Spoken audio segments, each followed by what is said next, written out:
ప్రతిసారి నేను వర్క్ చేసి నేను ఎందుకంటే సినిమా చివరి దాకా నేను నమ్మను. ఎప్పుడు నేను ఒక సినిమాని నేనేం నమ్ముతాను, చిన్నప్పటి నుంచి వెరీ ఫార్మేటివ్ ఇయర్స్లో నుంచి కూడా ఒక మంచి సినిమా గురించి నువ్వు మాట్లాడక్కర్లా, రిలీజ్ అయితే బాగలేకపోతే ఎలాగ మాట్లాడక్కర్లా. అందుకే నేను ఎప్పుడు సినిమా క్వాలిటీ మీద దృష్టి పెడతాను తప్ప ఇంక మిగతా వాటి మీద మాట్లాడను. అందుకే నాకు ఎప్పుడు ఈ మాట్లాడటం అనే దాని మీద ఎప్పుడు దృష్టి పెట్టలేం. కానీ ఫస్ట్ టైం ఈ సినిమాకి చాలా అవసరం అనిపించింది. ఎందుకంటే ఒక నిర్మాతలు కనుమరుగవుతున్న ఈ సమయంలో ఒక బలమైన సినిమా తీసి ఒడిదుడుకుల్ని తట్టుకోగలిగి ఒక నిర్మాత కనుమరుగవ్వకూడదు. ఆయన పక్కన ఏది ఉండాలో అండగా ఉండాలని చెప్పేసి నేను అన్నీ వదిలి, ఇంత బిజీ షెడ్యూల్స్ అన్నీ వదిలేసి, ఒకవైపు నన్ను నా ప్రత్యర్థులు తిడుతున్నా కానీ, సినిమాలకు వెళ్ళిపోయిన తిడుతున్నా కానీ, ఇదేంటంటే నాకు అన్నం పెట్టింది ఇది నాకు నా సినిమా పరిశ్రమ.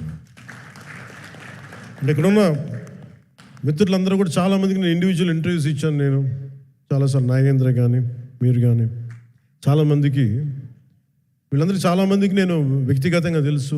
కాకపోతే నాకు సినిమా అంటే నేను సినిమా గురించి ఎక్కువ చెప్పలేక ఎక్కువ మాట్లాడలేను. కానీ బట్ నాకు నిజంగా సినిమా మీద అపారమైన గౌరవం, సినిమా మీద అపారమైన ఆసక్తి, నాకు ప్రాణవాయువు అది. Story telling is a necessity for all each and every individual. So cinema అది మనకు కల్పిస్తుంది, సినిమా మనకి అలాంటి. కానీ ఈ సినిమా ప్రత్యేకించి చాలా ఛాలెంజింగ్ సర్కమ్స్టాన్సెస్లో, చాలా ఒడిదుడుకుల్లో, యాడ్వర్స్ కండిషన్స్లో కూడా మనస్ఫూర్తిగా దీన్ని ముందుకు తీసుకెళ్ళి, ఆర్థిక ఇబ్బందులు ఎన్ని వచ్చినా కానీ, అంటే నాకు పొలిటికల్గా పేరుండొచ్చు, దేశవ్యాప్తంగా నేను తెలిసి ఉండొచ్చేమో, కానీ సినిమా పరంగా చుట్టూ నేను చాలా హీరోస్తో కంపేర్ చేస్తే వాళ్ళందరికంటే చాలా తక్కువ నేను. సో దానికి ఉండే ఇబ్బందులు దానికి ఉంటాయి.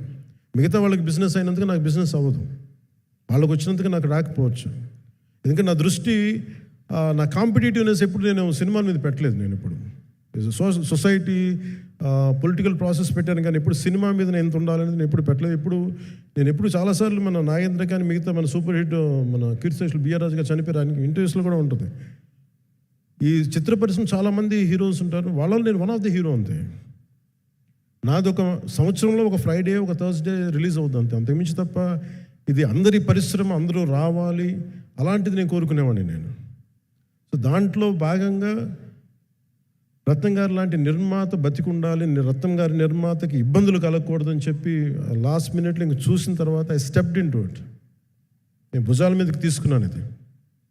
క్లైమాక్స్ని ఎలా భుజాల మీదకి అంటే, ఎందుకంటే ముఖ్యంగా ఇక్కడ ఇది ఇంకొక బలమైన స్టార్ కాస్టింగ్ చాలా బాగా చేశారు నేను. ముఖ్యంగా బాబీ డియోల్ గారిని అంటే ఈరోజు చూస్తుంటే నాకు అదే అనిపించింది. ఈరోజు మన ప్రెస్ మీట్ కూడా నేను వచ్చాను. అందరూ ఎంత బిజీగా ఉన్నారని కొన్ని రాత్రుల నుంచి నేను నిద్రలేదు. మన మనోజ్ పరమహంస గారికి కానీ, రత్నం గారికి కానీ, జ్యోతి గారికి కానీ, పాపం ఈ సినిమా ప్రమోషన్ సింగిల్ హ్యాండెడ్గా పాపం నిధి అగర్వాల్ భుజాల మీద వేసుకొని నాకే బాధ అనిపించింది. పాపం ఒక అమ్మాయి తన కెరీర్ దాన్ని చూసుకోవాల్సిన అమ్మాయి కూర్చోబెట్టి నాకే సిగ్గు అనిపించింది. I have to truly appreciate you. అంటే చాలా పాపం అన్నీ వెళ్తూ ఉంటే నాకు ఇదేంటి సినిమాని అనాథలా వదిలేశారంటే అనిపించింది. సో నాకేమనిపించింది, ఈ సినిమాకి ఎవరు అనాథలా వదలలేదు, నేను ఉన్నానని చెప్పడానికి వచ్చాను ఈ రోజున.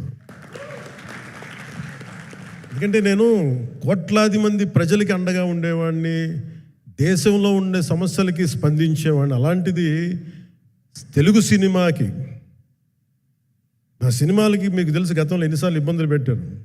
అదే మన ప్రభుత్వం అక్కడికి రాగానే వెంటనే సాధారణంగా గుండెలు హృదయ కవాటాలు తెరిచి మరి ఆహ్వానించాం. ఏ కృతజ్ఞత కూడా ఆశించలేదు. అంత చిత్ర పరిశ్రమను అంత గుండెల్లోకి తీసుకుంటాం. అలాగే దీనికి సంబంధించి అలాంటిది నా సినిమాని నేను ఎందుకు వదిలేస్తాను? ఎందుకంటే ఇది ఇంకో సినిమా కాదు, ఒక మేకప్ మ్యాన్గా ప్రారంభమయ్యి ఇంకో ప్రొడ్యూసరో, డబ్బులున్న ప్రొడ్యూసరో, పెద్ద జీవితాల నుంచి వచ్చిన ప్రొడ్యూసరే కాదు, చాలా చిన్న స్థాయి నుంచి, ఒక మేకప్ మ్యాన్ స్థాయి నుంచి బాయ్గా స్టార్ట్, అంటే చిన్నప్పటి అసిస్టెంట్గా స్టార్ట్ అయ్యి చాలామంది మన సీనియర్ దర్శకులందరి దగ్గర పనిచేసి అంచెలంచెలుగా ఎదిగి నిర్మాత అయ్యి, దర్శకుడయ్యి, స్క్రీన్ ప్లే రైటర్ అయ్యి, మీరు ఏమన్నానండి ఆయన మౌనంగా ఉంటారు. ఎవరు ఎన్ని ఇబ్బందులు పెట్టినా మౌనంగా ఉంటారు. ఆయన మౌనం ఒకసారి నాకు విపరీత అసహనానికి గురి చేసేస్తుంది. మీరు ఏదైనా మాట్లాడాలంటే ఎవరు ఇబ్బందులు పెట్టి ఏం ఎదురు తిరగరు ఏంటండి అంటే